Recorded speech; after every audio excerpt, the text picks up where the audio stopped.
Hey guys, episode 17. If you missed 16, that's because it's only on podcast format. Go on there to check the little mini episodes that I'm going to be putting out. But without further ado, Chris Norris is number 17 today, guys. If you don't know who he is, he was on the Undercover Billionaire show, which aired on Discovery Channel, I believe. He now has his own business called Revox Social, where he helps you tell your story on the internet and on all digital platforms. So definitely give him a listen on his other social media platforms if you don't know who he is already. But today we're going to talk about crazy amount of stuff, talking about what you should be doing on social media for your business, because if you're not doing social media, you're failing. 2, he has a really cool story on how he transcended from corporate life into his own business and what that was like in transitioning from that scary path of entrepreneurship. So have some listen to that, as well as just his time on Undercover Billionaire, guys. This guy has an amazing story and great content to share with you. So I am super excited to get this show on the road, and let's get into the interview. Alrighty, everybody. I have Chris Norris in the studio with me today. How are you doing today, Chris? I am doing fantastic, Louie. Thanks for having me here.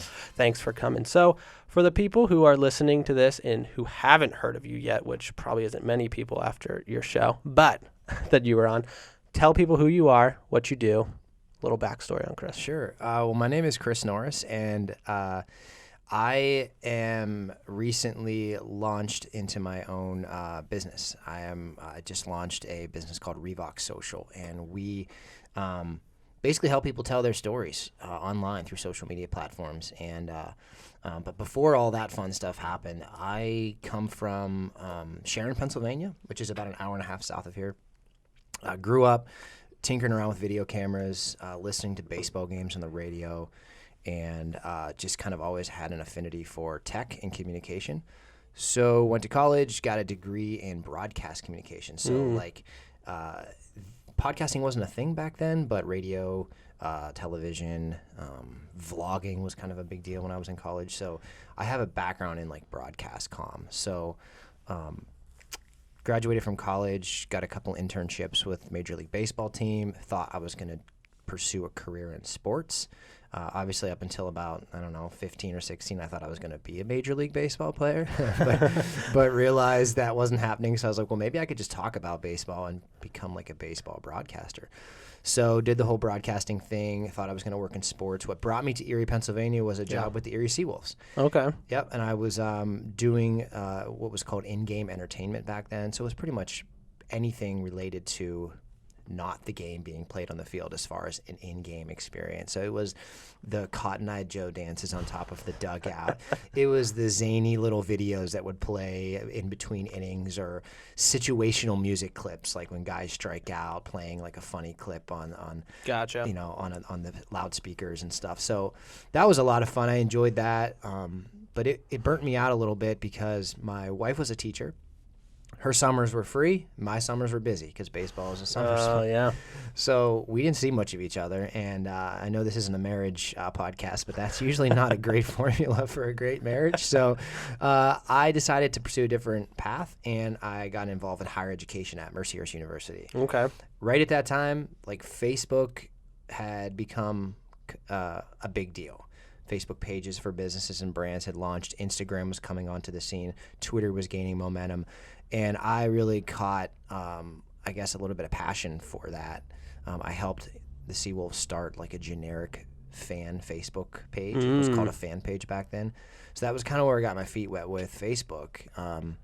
So when I went to Mercyhurst, they basically kind of gave me the freedom to help them establish themselves, their social media strategy, how they were going to use each channel to connect with their students.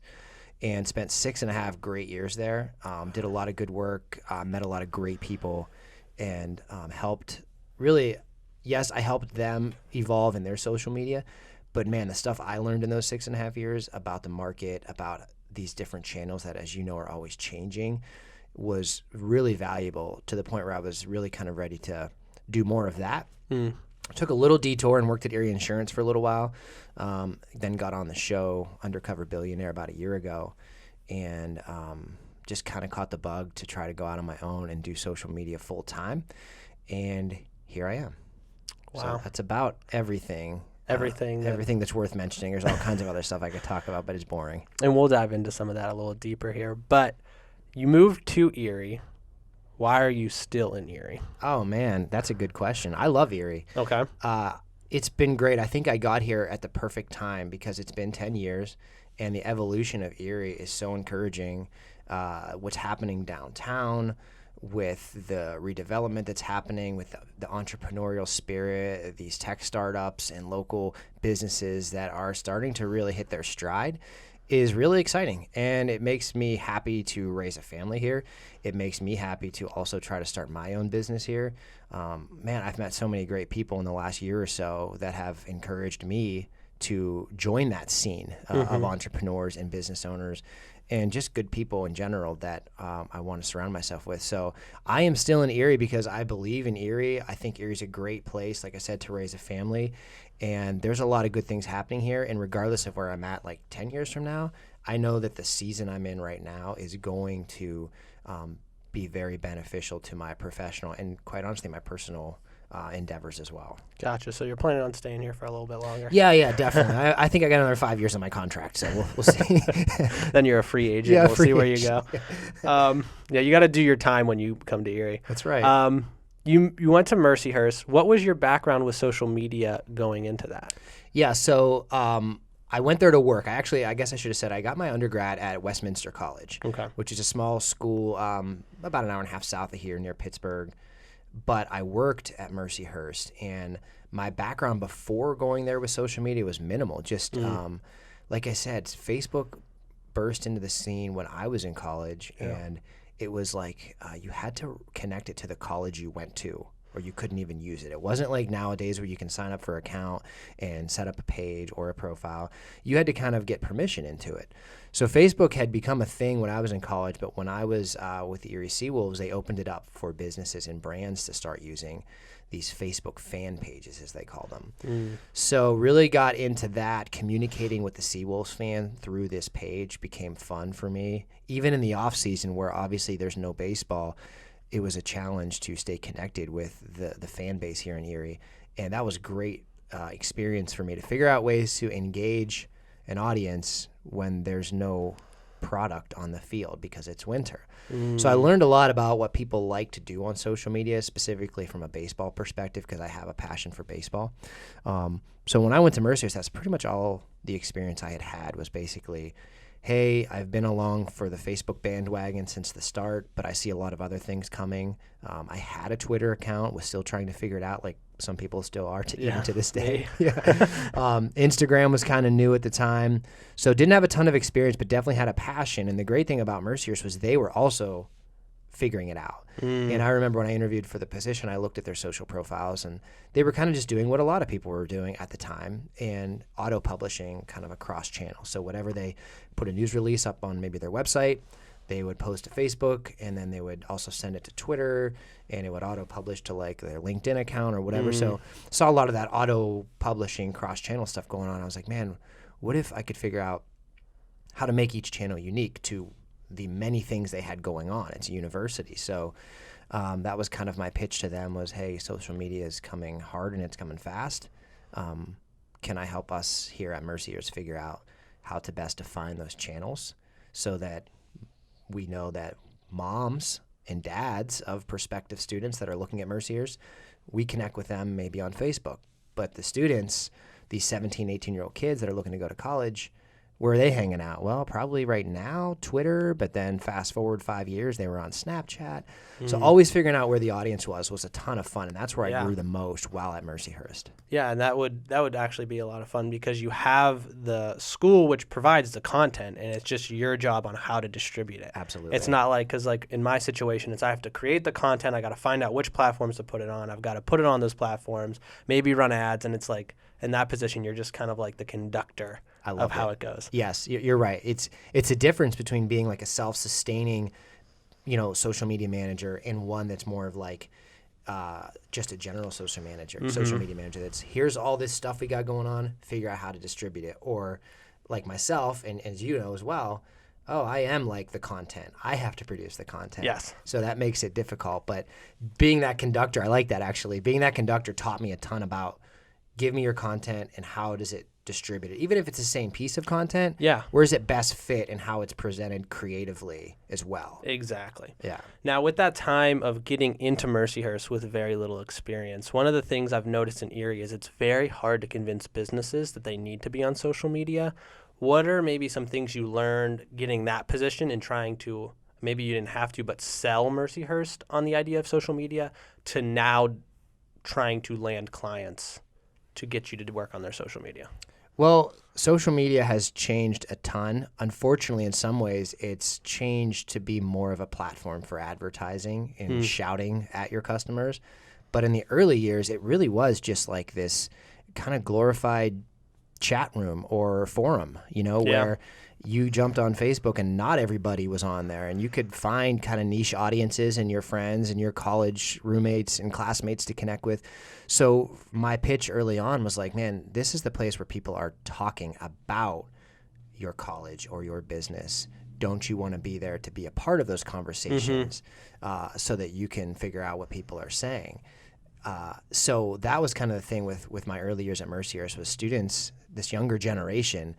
This is going to be their primary tool for communication eventually. And as we were seeing that evolve more and more, kids are spending enormous amounts of time on social media, and they're using social media in ways that are very creative to communicate with one another. We want to be a part of those conversations. We want to hear what they're saying about our school.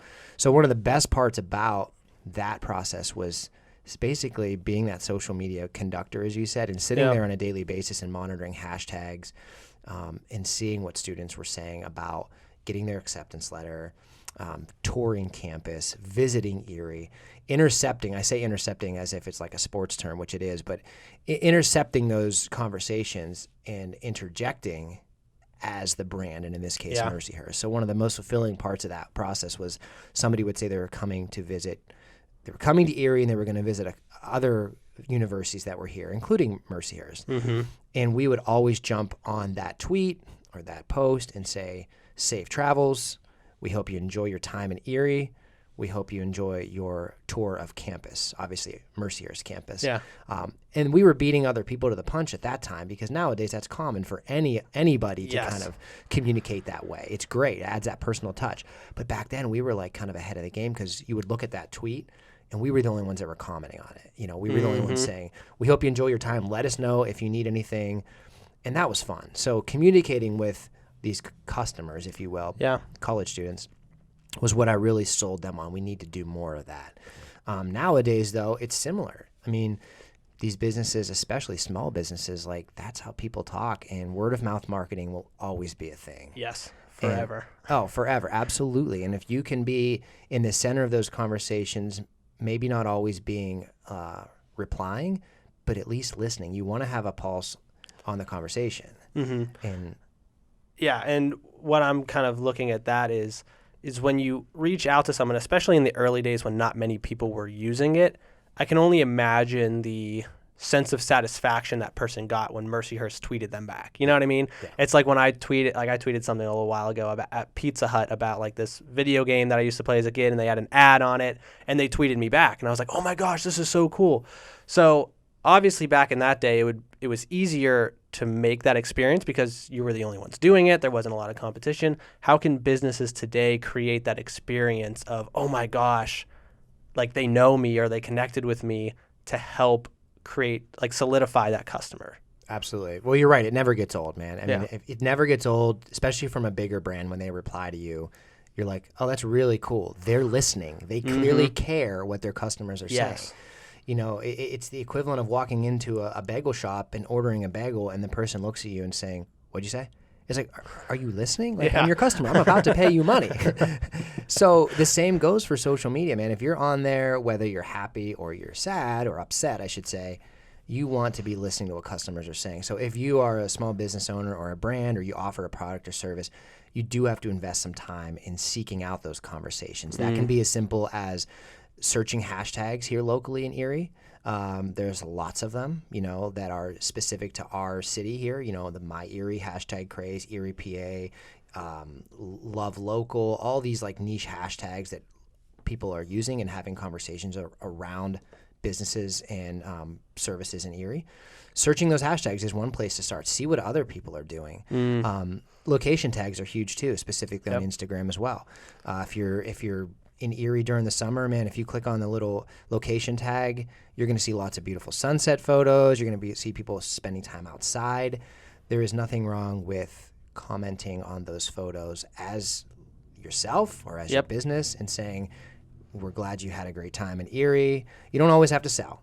Just talk. That's what people want. They just want to talk. They don't want social media to be a place where it's a megaphone. They want it to be a place where it's a telephone when you're talking back and forth. That's good. Yeah. So I always tell people that, man, you'll get lost in hashtags, but it's very beneficial to see what people are saying in some of those hashtag conversations. You can do that on Twitter as well. Just poke around. Twitter has a lot of search and filtering where you can say, I want to see what people are saying about keyword wine in this Erie, Pennsylvania region, and every tweet ever with the word wine in it can be sorted, and you can search and you could comment and interject.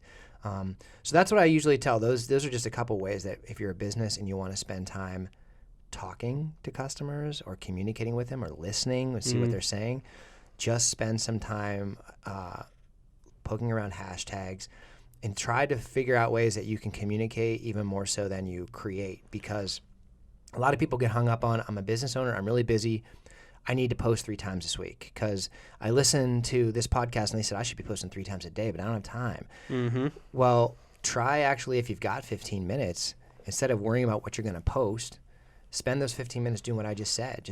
Just hang around and look what other people are talking about. Look at people who have checked into your store or restaurant and thank them for coming. If they tagged a picture of their latte and said, oh, I needed this mid-afternoon pick-me-up, then you can comment with your business and say, we're so glad you came. We'll hope to see you again. Spend more time communicating than creating. I'm not saying to never post, because you got to post too, but there's so much value, and I understand the people that are busy. It's tough. There's so much more value. I think you'll see more return on engagement and interaction if you talk to people. Right. Yeah. I see a lot of the time where, and I think what you're saying would help eliminate people posting just to post something, which gets, for me, it's like really annoying when I see somebody who put like a halfway done post on Instagram and like, they just put it up there because, I haven't posted in 3 days, so let me throw something up. But if I was on Instagram and I had that person who hasn't posted in 3 days comment on one of my photos, that would mean so much more to me than just scrolling past their crappy Android photo of their bagel and be like, oh, come get a bagel today. Absolutely. Thank you. And you're right. And user-generated content, which basically is stuff your customers are posting, is way more authentic. Yes. Like if I could plan out a whole week's worth of content that was nothing from my phone or my photography, but it was all just people feeding me pictures from their crappy Android phones or whatever, that's better because that's so authentic. It's like, wow, look at all these people that are eating at this restaurant or visiting this location, and they're taking pictures and they look like they're having fun, and that's not a stock image, and that's not a professional polished photo. That's some crummy picture, but at least I know it's a real picture from somebody. So yeah, it's super helpful to think about doing that and creating authentic content. Now, in terms, and I think this is really interesting, if you're a business and you're like, okay, Chris, cool, you worked at Mercyhurst, but Mercyhurst is already an established thing. I'm just starting out. I have 0 followers. No one's engaging. How do I create communication when nobody's communicating with me? I worked with a client. We started working together about, 8 to 10 months ago, and they were kind of in a similar situation. They said, we want to do Instagram. And I'm like, yay, okay, so I love Instagram, but what's your plan? Well, we don't really know, but eventually we'll have a lot more content to post. But right now we just want to grow our following. So some people would say, well, that's impossible. You have to post things to grow your following. Very true. But I tried with them, posted a couple very generic things just to have their profile populated. Yeah. But then I spent the time that I had doing nothing but perusing those hashtags, like I said, looking around, looking at location tags, and just literally commenting every day. I'd look and I'd just say, find some pictures I liked, and I'd leave a comment. Find some pictures I liked, leave a comment. Leaving my 2 cents. Gary Vee calls it the $1.80 rule. Yeah. It does work. So I would tell somebody in that situation, if you don't feel like you've got a lot to share yet, that's okay. make your profile look legit, fill out the information so you do look like, okay, somebody put some time into at least establishing the profile, but then spend the time that you have, which I understand is limited, on just looking around and interacting with other accounts. Go and find the people in Erie that are posting gorgeous sunset photos or glasses of wine or lattes or events. There's so many events happening in Erie. Don't be shy on leaving your 2 cents, because I'm pretty sure that everybody has something to say. If you're a coffee shop that no one's heard of, there's nothing wrong with you posting on somebody's account that took a beautiful picture of the sunset. Yeah. There's nothing wrong with saying, we love Erie as much as you do. Beautiful picture. Thanks for posting. And I think a lot of people are like, why would they want to hear from me? Because that is what social media is. That is actually what it is. It's social. When you go to a social happy hour, you go there to talk to strangers sometimes. Yeah. Social media is designed for you to meet new people and communicate with them. So there's nothing wrong. I think people get hung up on, I've got to post all this stuff and I don't have anything really good to say and I'm going to sound like an idiot if I leave a comment on some random person's picture. Got to get over that. Yeah. And for myself, I found myself in that same spot a lot with my things. So I was like, I need to bring the conversation into my community instead of like reaching out and finding those people, because I did for the longest time think like, well, they're going to think, who is this guy who doesn't follow me commenting on my picture? Right. But then I realized the reason why people post things on social media is because they want people to like what they post. Absolutely. And a lot of people say that's what the bad side of social media is like they're doing it for the likes, they're doing it for the comments. But if that's truly what people are doing it for, why would you be afraid to give them what they want? Absolutely. Yeah, the dopamine you get when Yes. people like your pictures and comment. And you're a great example of that, because I think about how I came to learn about your brand was, again, searching around Erie hashtags, looking through the location tag, Erie, Pennsylvania, coming across some of your pictures and being like, well, who's this dapper young man posting all these nice pictures? Yeah.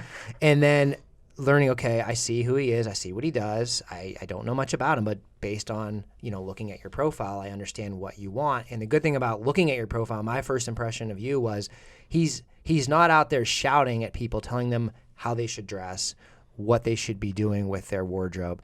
You are asking for people's input. You're asking them for their pain points.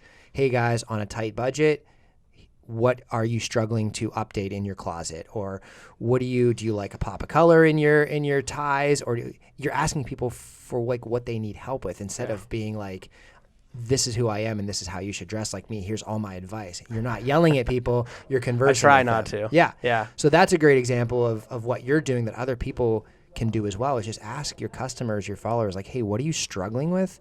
How can we help? Or we just kind of want to hear your feedback. Like you posted the other day about how you helped me recently with denim. Yeah. You're like, hey, We were talking about are you a jeans. high-end jean guy, or are you on a budget-friendly jean? And of course, I'm like, dude, I'm on a budget. And you replied and you gave me great advice. And you didn't say, these are the jeans you need, these are how they should fit, and here's how much they cost. I have a pair, go get them. Yeah. You asked people what they were looking for. Exactly. And well, what's nice about that for me is I'm in a unique position where I'm just trying to get people to follow me for my information, not so much my products. So if I was a business and I was selling clothing, so I'm working at Isaac Baker's, if I wanted to be more on the sales side of like, hey, Chris, you need jeans, come on in and look at these $100 jeans we sell. How would you recommend a company do that? Like be authentic and be just giving of information, but also be mindful that I got to make a sale. Yeah. You've got to give away as much value as you can, because unfortunately, no matter what you're selling, more than likely it's a dime a dozen, meaning there's a lot of people selling what you offer. Yeah. Why am I going to think of Louis when I'm ready to make that big purchase? I'm going to think of him because I think about all the free information he's given me, the free advice he's given me. I think about the fact that when he posts pictures, he's authentic about it. He's real. He's relatable. And, he's also given us a little bit of a glimpse into his personal life, which I appreciate. So he's also earned my trust. So you know what? I'd rather give him the $100 for the jeans than, somebody else who maybe is going to give them to me for $75, but they're giving me a $25 discount, but that's all they're giving me. They've never given me any other value. Yeah. I don't know anything about them. So I would say you've just got to think about, if you make, let's say you're ambitious and you're making 5 posts a week, at least 3 of them should literally just be knowledge, value, free tips and advice. People have asked me that before, like, hey, you give a lot of good advice and practical steps for some people that are starting out on social media. Like, how do you make any money? It's like, well, because you got to stay in front of people so that when people are actually ready to spend the money, they think, oh, that guy's always popping up in my feed.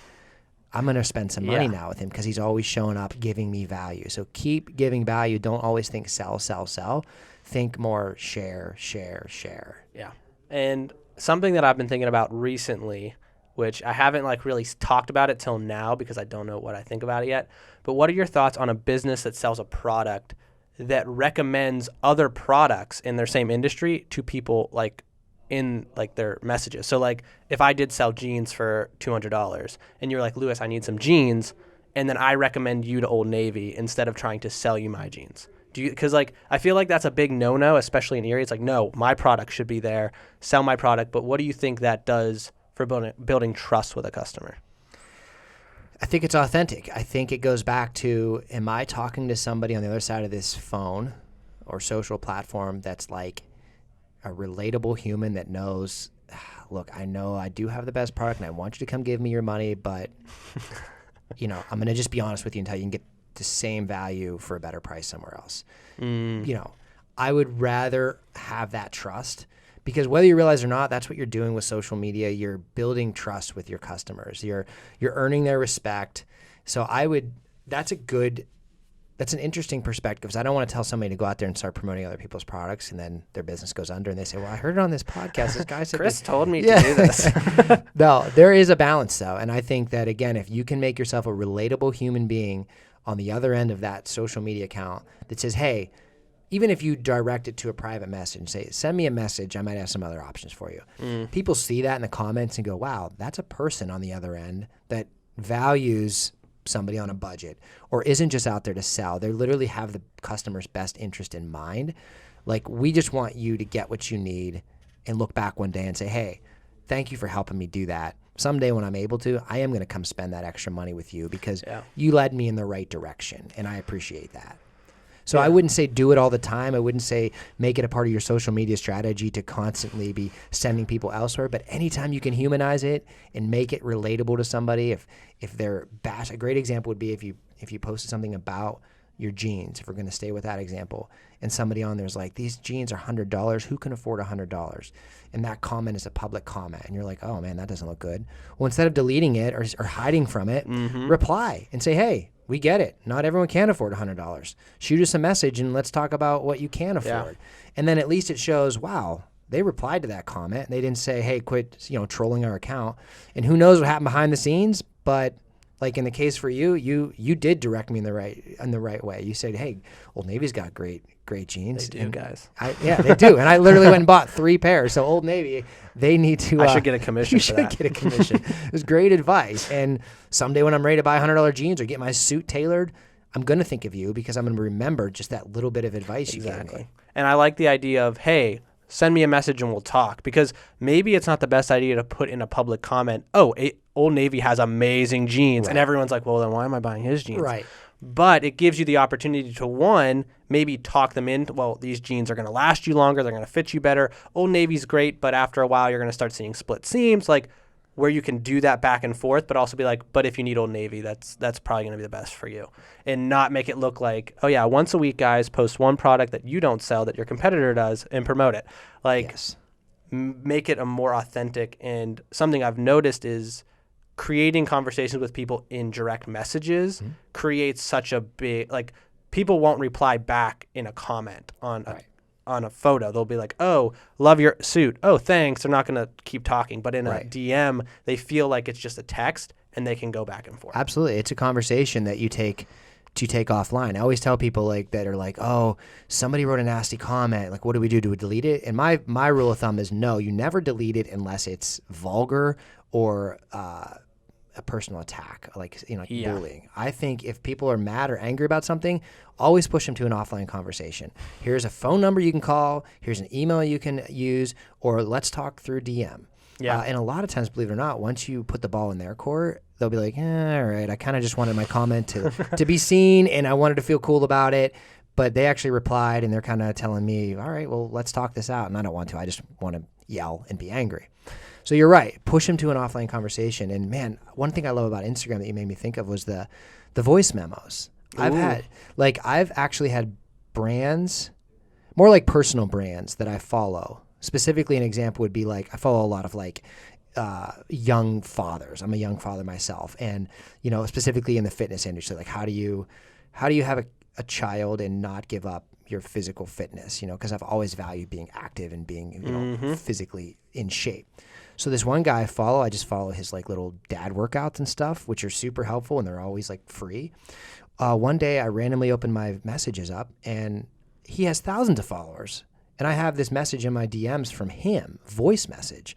I'm like, like what's going on? And it literally was just him saying, hey man, I just want to say, he called me by name. Hey Chris, I just want to say thank you for following me.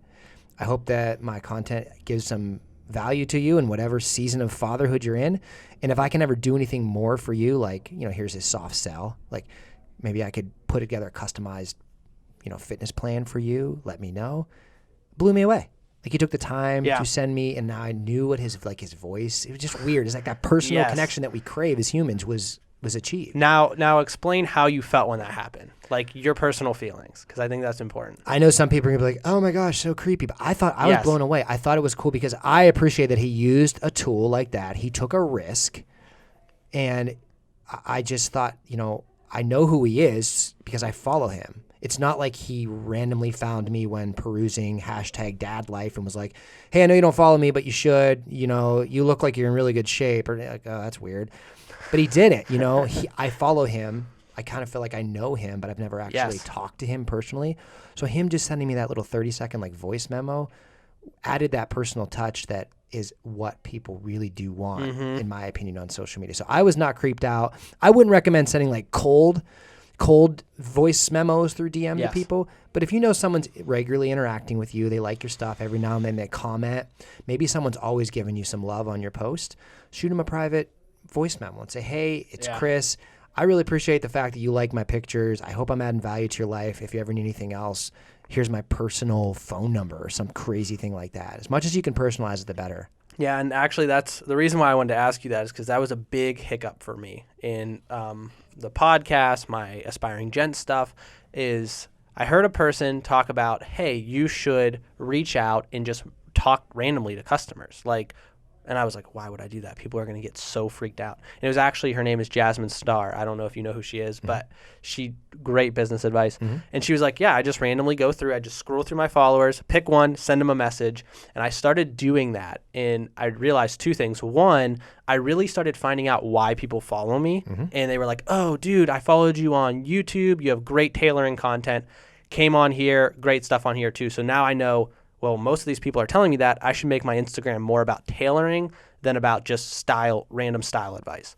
And then also I realized that it almost makes them comment more on your photos and like your photos more, because one, you're showing up in their direct messages. So you're going to be bumped. It's someone that they're used to looking at, and they'll feel like, oh, hey, he just messaged me. Let me like his photo. Let me send a comment.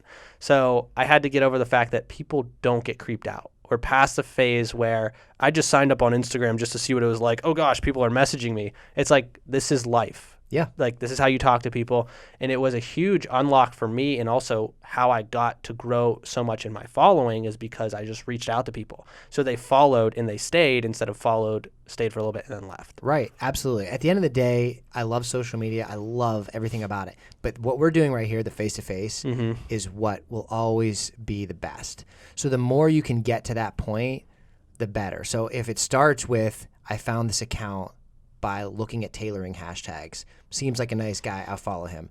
Oh, look, he liked my comment on his post. Wow, cool. Like, now I'm kind of becoming a fanboy. Then, oh my gosh, like, he followed me back. Like, you see like the evolution of the relationship here. And then if we can take it a step further, and then, wow, he sent me like an actual personalized voice message. You know, like, the more we can make it about the actual human interaction, face to face. We might never get face to face, like physically, but with the way social media works and modern technology, man, there's no reason that you can't establish those kind of one-on-one relationships with your customers. And it's like, I've heard it said before by Gary Vee, is it's face-to-face interaction at scale. Yeah. So I can like be face-to-face, and air quote to people who aren't watching this, but I can be face to face with you even though you live in California. Yeah. Like normally it would just be the people in my community and people I can drive to.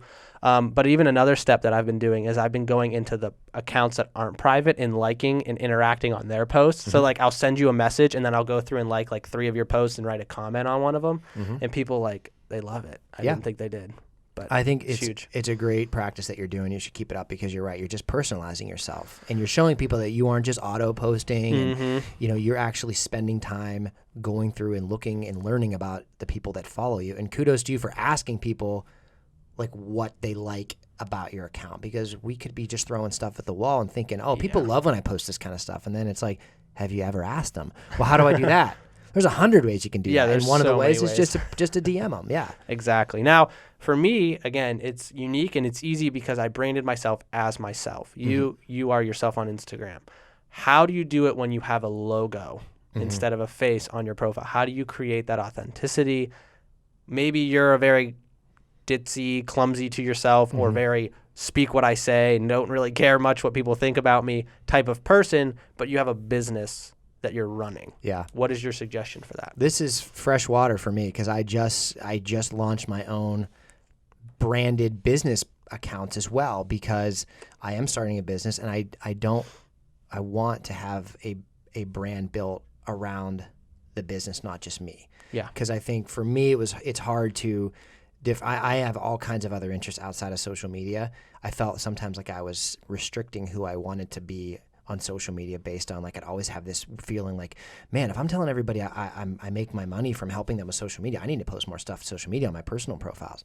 So this is going to help me focus on keeping real with who I am on Instagram now that I can put all my social media content through my branded. But your question is, how do you make it personal? Well, I still plan on posting pictures that are relatable to the season of life I'm in. I'm a, working father. I'm not working from some sky-rise, beautiful office space. I'm working from an office where there's, Legos and Paw Patrol toys all over the floor. People appreciate that. So I would like to post that kind of stuff, not only for my personal account, but also for my business account, finding ways to humanize your business as well. The question about like, what about your profile? It's just a logo now. That's a good point. Like some people see that and they're like, ooh, fancy, but then your feed should reflect some type of personalization. So if I had employees, which someday I will, doing a profile on the people that are working with you, showing their pictures. It's no secret that photos with faces perform better than really anything else you could share.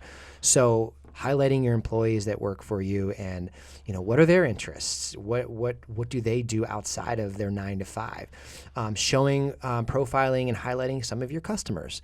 Hey, you're the customer of the month. Smile. I'm going to take a picture of you. I'm going to post you on my Instagram account. Is that cool? Because I'm tired of just posting pictures of coffee. Yeah. I'd love to be on your Instagram account. Can you tag me in the picture so I can get some more followers? Like, yeah. So finding ways as your business to show personality is huge. Just even showing people a behind the scenes look of like, what happens on a day to day, like what are the people doing that make your business work? Doing that on a business account is great. Mixing that with also your sales pitch. The book, you mentioned Gary Vee earlier, the book Jab, Jab, Jab, Right Hook is fantastic if you're interested in social media marketing. In that book, Gary pretty much talks the whole time about constantly be jabbing with free content, stuff that's not a sell at all. It's just like just value adds or awareness or general like, hey, it's another day at our store. Here's how long we're open. Done. Then you come in with the right hook and say, by the way, we're having a sale. Here's my product. Here's my service. So I think just finding a way to balance that personal touch with every now and then making your sales pitch will help people be drawn to your account if it's not like a personal brand. But making it personal doesn't have to be restricted to only like you and I. If we have a business, we can certainly personalize it. There's a number of ways we can do that, just to name a few that I just did. Now, you're talking about your business, you're launching that. And I want to move a little bit away from how people can use social media in their business and why you started a social media business. What was that like? Because you worked at Mercyhurst. Did you work at, you said Erie Insurance? Worked at Erie Insurance for just under a year. So what made you from that position to be like, hey, I'm going to do it on my own? So when I left Mercyhurst, I was looking to go and get more involved with video production, maybe some animation, polish my video skills. So while I was at Erie Insurance, I got to do that. I got to do more of the video production type stuff, learned a ton about Adobe After Effects. I learned from some very incredible people there that are super talented. But while I was there, I just kept feeling like I was missing that component of my skill set with social media marketing. So I was doing some stuff on the side, like doing some social media consulting for people, like, hey, can I look at your accounts, give you my 2 cents, offer some strategy, and go from there. And that was giving me my fulfillment on the side. Well, that kind of took off. A lot of people were like, man, can you do more? Can you do more? I'm like, well, no, I have like a 9 to 5 and you can relate to this. I have to pay the bills. Mm-hmm. So I just eventually was like, man, I got to the point where if I picked up a few extra clients, that I could pretty much maybe make the jump and do that full time. So I did, and it certainly didn't help. It certainly didn't hurt that I was a part of the show Undercover Billionaire and got to work alongside not only a billionaire, but even more so just these local entrepreneurs that had made the same decision at some point in their career to make the jump. And I was influenced by them. They gave me great amount of encouragement, and they were just like, dude, you can do this. And I'm like, oh, no, why would I ever leave a comfortable, well-paying corporate job? But, my faith plays a lot into what I do, and I just felt like this tug at my heart, like, listen, you got so much more time in your life to go back and get a desk job if you want. Your son is young, he's growing fast, like, prioritize him. So that kind of went into it a little bit too, like having the freedom to do this and kind of make my own schedule went into it. So yeah, I finally made the jump once it made sense financially and I knew it could work. And obviously with the influence from the show and other folks from the show supporting me in that, I did it. It was a huge jump, but man, I could talk for a whole hour on that process and what went into that and what influenced me and why I did it, what made me scared, what regrets I have, if any. That was a whole different ball game, but man, I've learned a ton from it. And God continues to bless that decision because it's like so many doors have opened up. I've met so many great people, and it's really become less about money to me. Money is obviously very important. I have a family to support, but just opportunities and influence and the opportunities to meet people in Erie and get plugged in with all the great stuff happening here has been so worth that jump that I made. Definitely. Now, do you think you would have made that jump without the show? I think it would have been a little more scary. I think the show helped.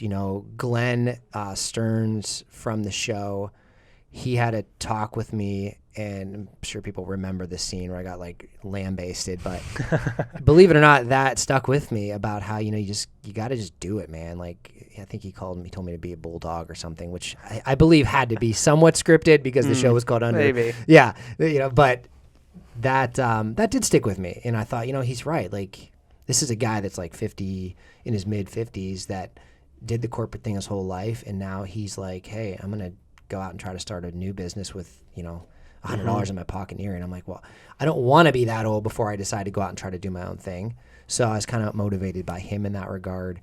But it would have been harder. And I think just surrounding myself, I'm a big believer in surrounding yourself. Your inner circle should be people that encourage and influence you. So having that support from those people that were part of that show helped a lot. Having that support system, yes. I think is huge. And I've talked to a few people about that, like whether starting from scratch or transitioning from business to business, it's having a group of people who you can rely on that believe in you that's going to help you make those harder decisions. Totally. Other than that, what do you think were some things that were the scariest thing and how you overcame it in that situation? Well, the scariest thing for me, of course, was the fact that I had a family. I had at the time a 2-year-old son. My wife has a great job, but I was just scared. Like any man in particular, you're kind of wired to be the provider, and you're like, well, if I fall flat on my face, it's a pride thing. Yeah. So I was really worried about that. And people, worrying too much about what other people thought, which is a struggle everybody has. That's wait, you left that job? Really? Yeah, I did. Why? Because I just wanted to. So justifying it to other people whose opinions really didn't matter, I got caught up in that. But that was the biggest challenge for me, was just worrying that I was going to fall flat on my face, because as men, you feel like you've got to be the provider. The other fear I had was that it wouldn't work out, that they were all about it. And then when I went out, people would be like, oh yeah, we wanted you to do it, but we really aren't interested in working with you. It's like, oh, yes. Right. Yeah, go do it. But then, we don't have it in our budget, or we don't have a need for you, which, has certainly not been the case. People have embraced me and said, let's work together. We want you in our corner. We want you working with us. And somebody gave me really valuable advice before I took the jump, and they said sometimes people will just, for lack of better terms, hire you. I don't always like using the word hire. I like to say work with, or in partnership with, because they just like you. And, they just want to work with you. They might have a guy that can do more for cheap, or maybe he gets better results, but maybe he's a tool. So I think that I've always got along well with people. I've established some great relationships, and I know that when you have that, like you said, those people in your corner, it's impossible to fall flat in your face, because people will always pick you back up and say, listen, we want to help you because we like you. And people have been so supportive. I'm working with some amazing people right now, and I've learned so much that definitely the benefits have far outweighed any of the fears I had. How much of you leaving do you think actually helped you grow your business? Like that, I need to do something, like this is it. Probably a lot, and to my fault, I should share that story a little more, because a lot of people are still, even to this day, learning, oh, I knew you were doing that whole social media thing, but I thought you were just kind of doing that as a side gig. I'm like, no, that's like my thing now. I'm all in. That's what's paying the bills now. Oh, okay, cool. Well, then we should work. Then let's get in touch, because now that I know you have more time, I want more of you, because time is currency and people want it. And I remember telling my wife, I'm like, gosh, I just feel like if I put all my eggs in that basket and really could spend 40, 50 hours a week meeting new people, prospecting new clients, and really devoting my time and energy into growing this thing, that I could grow this thing, because I have more time. So I think making that leap and kind of officially announcing that show helped catapult that a ton, because on the show, I kind of announced that, and to be honest, they didn't even play it up that much, but there was a whole thing where I sat down and they asked me why, and and I was like, man, this is really going to help, because I'm really opening up and telling people why I'm doing this, and they didn't show a ton of that on the show, so it could have been even more drawn out, but it certainly did help to tell people hey, I'm taking this leap. And a lot of people have encouraged me and said, we think it's great. Some people even come to me and said, man, I wish I could do that. I'm kind of been stuck at this dead-end job, but I don't know what's next for me. And those are the kind of people I want to say, hey, let me tell you what was on my mind and what I was thinking of when I did this and what helped me. Yeah. And I think I could certainly provide a ton of value to people thinking about making that jump. For sure. But I needed to, and I still should, tell more of that story, because I've had a couple people say dude, you should just tell everybody what went into that, what you were struggling with, what your fear, some of the questions you've asked me today is the first time I've ever really answered them. So it helped, but I think I could have elaborated on it a little bit more. Yeah, and now that you're doing that, Wednesdays, those podcasts that you do, I think that would be a great thing for you to talk about, because podcasts are a little bit more intimate. You can talk about whatever, you can ramble a little bit. Yeah. But I think that's one of the things, full disclosure for me, is that I worry, because if I could just quit where I'm working now, and I would still want to work with them because I love the business, but not working the set 8 hours a day and doing podcasts and creating things, I would love to. But it's how do I rationalize making all my money there and for me, I don't even have anything to sell with the podcast. It's I would have to get it to the point where people would want to spend ads with me, or I was paid to promote things. Sure. So it's how do I talk about that? And you, coming from your insurance, working at Mercyhurst, you had this background. What was it that made you want to step off and do your own thing and follow this entrepreneurial path rather than just, hey, I'm making good money, I'm doing what I want, and you were in your industry, you were learning video. You weren't just stuck selling insurance to people. Right. Correct. Yeah. I think it was just, at some point, maybe it was after I turned 30, I don't know. Something just clicked. It was like, dude, you got to be happy, and I was happy certainly at every other job I've ever really had. But I think at some point, those jobs, I wasn't necessarily happy or totally fulfilled by the work I was doing. It was good work, and it certainly wasn't, like you said, having to sell insurance or having to make, hamburgers for people. It was certainly work that was within my field and my skill set, but I just felt like there was just this little, piece of me that wasn't fulfilled. And I thought, well, if I could do what I wanted every day, what would that be like? And, could I make money doing that? Could I meet people doing that? Could I help them? I get a ton of fulfillment when I see people succeed in their social media. So when they come to me and they're like, I got 10 new likes last night. That's awesome. Like, that's amazing. I love when people get excited about stuff like that, because I take that kind of stuff for granted, because it's kind of like I want people to get 10,000 likes. But if you got 10 likes and you're pumped and I helped you get there and you're seeing the value in your social media efforts, then that's a win for me too. So yeah, it was just that thing of thinking like, man, I'm only in my early 30s. We spend like they say, like 3/4 of our life like working. I'm going to have so much more time to quote unquote work. Yeah. I want to at least be able to love what I'm doing so that it doesn't negatively spill over into my personal life, because at the end of our lives, not to get all philosophical here, but that's what's going to matter, man. Like what you did in your personal life, the people that loved you, the people that supported you. No one's going to care that you had 40 years at this company or all these accolades with this business. Like, how you treated people is what matters. And I got to the point sometimes where I wasn't feeling like I was bringing my best self to the table for other people. So I'm like, I want to do something I love where I get to meet new people, and when I go home at night, I can still be in a good mood because I'm getting to do what I love. So, man, if people can strive for that every day, I know it's not easy for a lot of people, but it's been great for me. And if I can encourage people in that, maybe through that podcast that I'm trying to get off the ground for myself, that's really fulfilling. Yeah, for sure. And I mean, like you're saying, like the whole happy, like how many people do you talk to when they're older and they're like, I wish I had a corporate job, or I wish I worked more, or like they don't. Right. So why are you living for that right now? And maybe you enjoy it. So not everybody should leave their corporate job if they really love what they do, they like the security. That's cool. But if you are someone who is like, I'm not meant for this, I'm meant for something else, just try it. Absolutely. Like, what's the worst that's going to happen? Totally. You just have to try it again.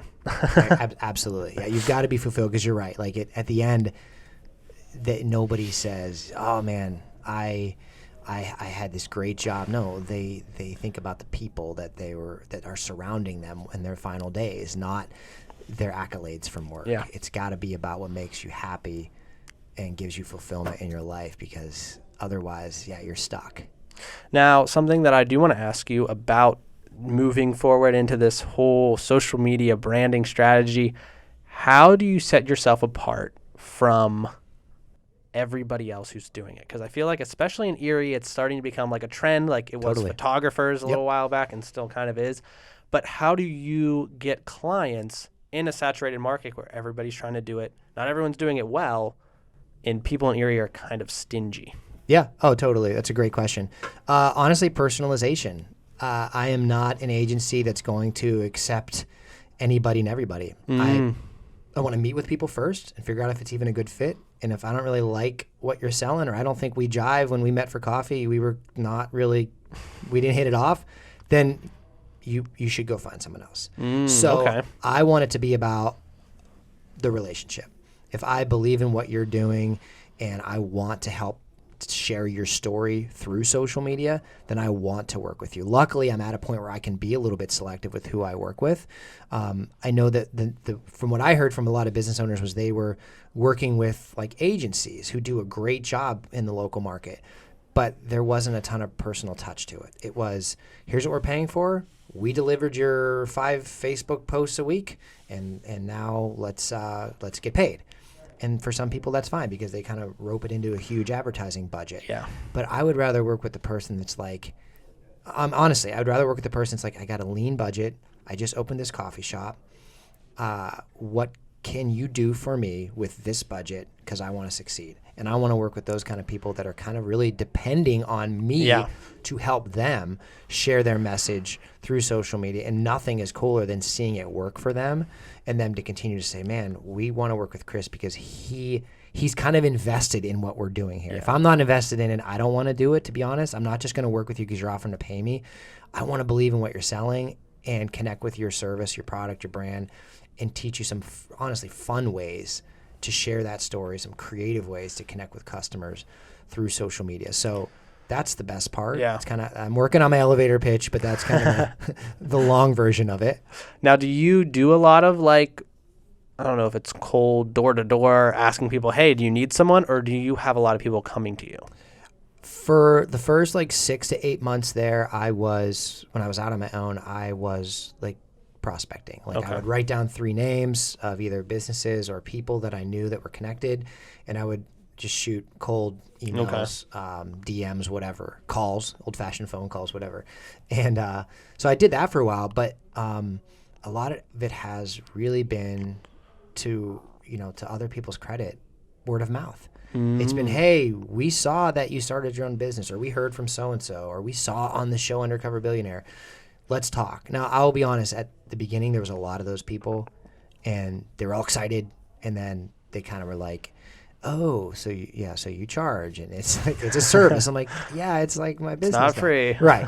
So, but that's great because I want to filter those people out. It's the people that have been like, yes, we want your help, that we want to work with you. So I'm not having to prospect as much anymore. I've always got like my next 3 clients in mind. Like, ooh, I want to work with them. Fun to work with these people. Yes. Because most of my like clients, it's like kind of a month by month, or like, hey, let's work together for 6 months. And if you're happy after 6 months, we can, sign on for another 6 months. So you're kind of always thinking about maybe the next one in case that one says, hey, we appreciate what you did for us for 6 months, but we're going to have to, pull back on our budget or whatever. So I'm like, all right, that's okay. Cause I've got this great company or business that I want to go talk to and say, hey, I want to work with you. So it hasn't been as much initially, or lately, I should say, as cold calling and prospecting. And I'm not good at that either, to be honest. Like, I'm not a salesperson one bit. To be honest, I suck at selling myself. So I try to just do it through like how I talk to people, how I treat people. So if they're like, yeah, super nice guy, I want to work with him. That sounds super corny, but that's it. I'm not like good at being like, hey, I got a sales pitch for you. There's a guy who I listened to, and he kind of made me feel okay that I want to be an entrepreneur that can't like sell anything to anybody. And for the longest time, I was like, I don't know how to sell someone a pen if they didn't want a pen. Like, if you don't want the pen, then I'm going to throw it away. Right. Like, but his name is Chris Doe, and he runs like a not social media, but just like a business branding agency out in California. Cool. And he talks about how he like restructures pricing. Like, he doesn't charge by hour. He doesn't have a set rate. And he was going through all these different things on how he gets like, he would like point someone out of the crowd. He's like, how much does it cost you to create a website? And they were like, $6,000. Someone's like, $500. And they're just like throwing out prices. He's like, well, this is how I do it. And he goes through this whole thing talking about how he dissects with the client what they want. Like, oh, you make $20 million a year on your website, like direct to consumer sales. What if I could bump that like 5%? Well, how much would that make you? Oh, that would make you, I don't know what 20, whatever it is. But he was like, that makes you so many $1 million. What would you be willing to spend on that $1 million? Like to increase that. And he's like, if you're a good business person, you'd be willing to spend up to 75% of that $1 million to make $1 million because you're making 25% off your money. Right. He's like, so at that point, I'm just like, well, then just give me 10%, which is like $100,000, and I will hire him to do it for $6,000, and I made way more than you. Right. But the way he sells it isn't like pushy. It's like, this is what I can do. Do you want it or not? Like, if they don't want it, he's like, okay, bye. See you later. Like, don't try and sell somebody who doesn't want your service. Right. And I think that was the hardest thing for me to learn. And it's like, hey, if they don't want it, I don't need to jam it down your throat and be such a good salesperson. Absolutely. To give it to you. Right. That's a great point. I want to ask 2 more questions about your business, social media, and then we're going to get into kind of like the Undercover Billionaire, kind of like a bonus wrap up. Ooh. One thing about social media and businesses, what is one thing you see people in Erie doing wrong that if you could just automatically stop right now on social media, you would do? Posting and ghosting. like you said earlier, just throwing out a post and being like, okay, check, I made my post for the week. Now I need to, do the next thing. I get it. Running a business, as I'm learning very quickly, is a ton of work. You're very busy. Time is currency. But people are posting stuff, and then I hate, it makes my heart hurt when I see they did post something good. Yay, great photo. Cool post. Comment. No replies from the business. It makes me sad. You've got to communicate with people. I know we talked about that earlier, but you've got to find ways to dedicate. I broke it down in a guide that I sent people for free. It was like, if you've got 15 minutes a day, that's it. That's a very low number. But if you've only got 15 minutes, you're like, Chris, there's no way. 15 minutes, all I can do a day. 5 minutes, the first 5 minutes, set a timer. 5 minutes, go around, like people's stuff, comment, share their stuff, give them a shout out, say thank you for shopping at my restaurant, thank you for that picture that you took of, the sunset, whatever. Mm-hmm. Communicate. Then figure out, okay, I need to create some content. I need to post something. Spend the next 5 minutes making one post. And then the last 5 minutes, if there's any time left, educate yourself. Look around at other accounts that are doing a good job in your industry and get some inspiration, because a lot of social media is idea sharing. Like, none of the stuff really that I share for people sometimes is anything overly original. It's like, well, I saw they did it this way, and I kind of twisted it to fit your business, and I did it that way. So get some inspiration from other people as well, but don't post and ghost. Don't post and ghost. Yeah, I do think I see that a lot, is like, hey, and there's some people that do it very well in Erie, where it's like you post and you interact and you see their accounts growing from it. Yes. But no, that's a good one. Onto your business. I know you just started, it just launched, but if you could just like dream of what is next for the business, what would it be? Thank you for asking that, because every day you got to think about that. Yeah. And I get too caught up with the day-to-day that I think, what am I going to be doing with this in 5 or 10 years? Mm-hmm. I want to be the person that gets to have conversations with business owners and learn about their goals. Figure out, I just figured out what they're passionate about. I saw it. Like, I know their products or service, but I just got a glimpse into their heart. And then taking that even just that nugget that I got from this one-on-one consult meeting or whatever, consultation, and going back to a team of creative folks that are younger than me at this point, that are way more in tune with all the new social networks that will be out in 5 or 10 years, and saying, okay, I've got a new client. They sell this product, and this is their service, or this is their brand. Yes, here's all the stuff they sell, but let me tell you what they're actually passionate about. And I mean, this almost brought them to tears when they started talking about this. How can we mesh their services with their actual passion and not just give them a social media presence that's like, hey, this is what we're selling today, come buy it, but this is what's like what makes our heart beat. And oh, by the way, we also sell this product, making it authentic, because that is where social media is going. It's going to be less about what you sell and more about who you are. So I want to be able to meet with people, figure out what makes them passionate, how it ties into their business model or their services and products, then go back to a team of people and come up with some really cool content ideas to take to them and say, look, here's how you will succeed on social media. Your customers will just invest in you emotionally and physically because you're being authentic and you're sharing what you're passionate about, not just your product. So kind of having like a little, I guess, hybrid agency, if you will, okay, where it's less about just going out and saying, okay, what do you hope your sales are? Okay, we can get you there. What web traffic increase do you want to see? Okay, we can get you there. How many posts a week do we need to do? Yeah, we can do that.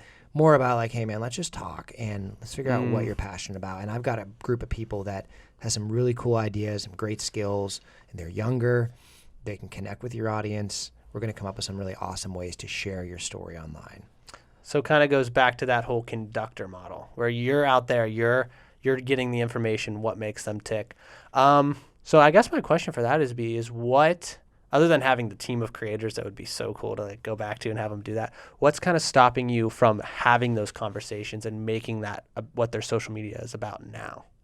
Well, I think right now, because I am still on my own and I still have client obligations that are very much regimented to, hey, we just need 3 posts a week, and we're not totally invested in how even those posts perform. We just need to have an established social media presence.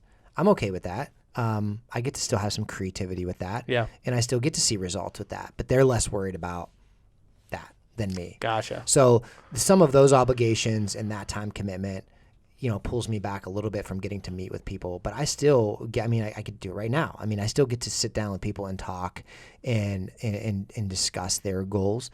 But really what's stopping me is just kind of these early stages of owning your own business. Gotcha. And like tracking your expenses and, making sure you're collecting invoices for people, all the stuff that takes the time, to do. That. And that's why that advice that a lot of entrepreneurs give people, as soon as you can afford to hire someone to do it, find the stuff you don't enjoy doing and hire it. Great advice. And as soon as I can, I will certainly be hiring like an accountant or a virtual assistant to help me with that kind of stuff, because it's not stuff I enjoy. And I don't think it's the best use of my time. Conversations, relationships, and just listening to people talk about their story and how I can help them put that story out there through social media, through online platforms, is what I think is the best use of my time. So I want to get to that point eventually, but right now it's just kind of the day-to-day grind that keeps me from doing that as much as I'd like. Gotcha. Yeah. And it does make sense, because like you said, when you're starting out, you've got to do what you got to do to get through. And it also seems like you need to almost wait for that type of customer who wants that service. Like, yes. I want social media to actually like become like the essence of me on the internet, rather than just like, I just need more sales. I want you to sell my stuff online. Yes. And I don't think Erie's at that place yet where people are that willing just to like say, do what you have to make my social media great. Right. It's more prove it to me. How can social media help prove it? Yes. And it's hard when it's like, because what you're talking about is a long process. Like it might take a few years before that gets traction, but it's going to last longer in the long run because it's so authentic to a client. Yeah, and totally. And I think that that's where social media is heading for sure, because I say people's BS meters are through the roof now, because it's a saturated market of sell, ads screaming at you like, buy this, shop now, learn more. That people, man, when you scrolling through Facebook or Instagram and you see someone's face without makeup on, or, one of those authentic posts, if I saw a picture of you in like a white undershirt and jogging pants, I'd stop, because I'd say, oh my gosh, he's not like, in his element. Yeah. Right. And it's relatable and it's authentic. And that's where people are going to connect online. They're tired of seeing the stock images and hearing the sales pitch. And I think that people, that's where the market will move someday. And I want to be the one helping lead the way. Yeah. And doing that. Well, that's my next Instagram post. White t-shirt and joggers. But no, there's so many more things that I would want to talk about on this topic. But one, I don't want to just take all of your time, because we've already been going for an hour. Okay. So I'm going to do a bit of a pivot. We're going to be talking about Undercover Billionaire. I'm not 100% sure if I'm going to release it on YouTube or just make it strictly a podcast, like bonus part. So stay tuned for my decision, people on YouTube.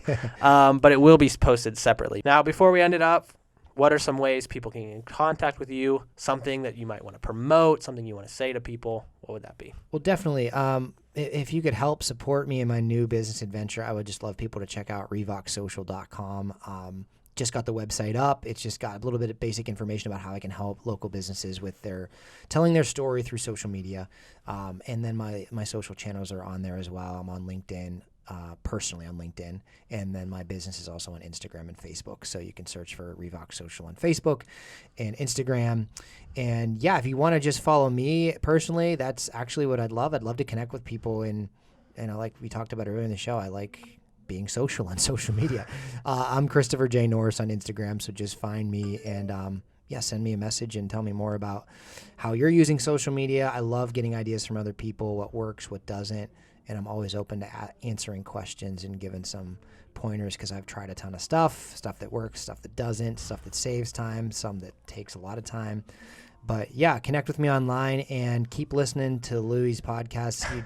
You interview great people, man. I'm like seriously honored to be on your show. And you, along with a lot of other local people in Erie, young people as well, are doing good things and helping paint that picture of Erie in a positive way, like you said, through podcasts and through stuff like this. So keep it up, man. I'm excited to be a part of Well, it. I really appreciate that. Thank you so much for being here. Yeah. Guys, definitely keep up with Chris. See what's coming next. Just launched the business a little bit ago, so cool things are yet to come.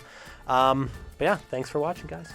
Guys, thank you for watching as always. Great interview with Chris. If you got 15 minutes a day on social, my recommendation would be just call Chris and have him do it for you, because he does such a good job at telling your story online. Had some great insight on how to get out of a job that you don't want to be in to start your own thing, if that's what you want to do, and just evaluating your happiness to what you're getting out of it already. So guys, if you haven't connected with him on all social media platforms, please do so.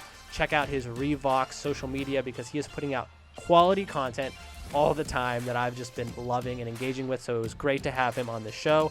Really honored, guys. And again, if you want to listen to the bonus clip of Underdog Barbecue and Undercover Billionaire, check that out on the podcast. It is definitely worth a listen, especially if you enjoyed the show like I did. But thank you guys again for watching, and I will see you next time.